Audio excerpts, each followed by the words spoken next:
Mən Məsumə Əmani Murtəza Muradqulun anası, mənim indi qalan 51 gündür etisabı qəzadadır, gedirik, gəlirik.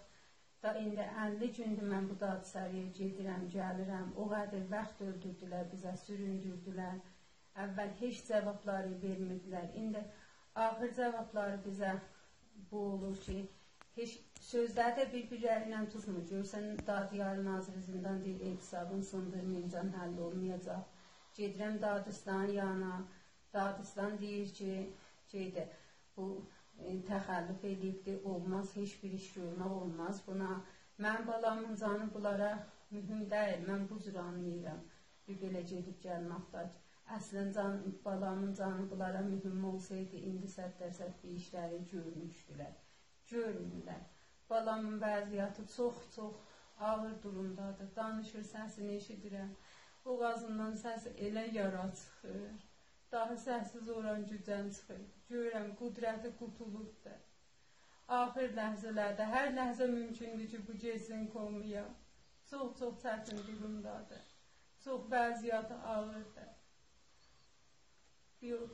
Bizə indi cavabları, axır cavablar budur ki, etisabın sındırsın. Biz də bunlara əslən inanmırıq. Bunlar bizə həmişə alladırlar.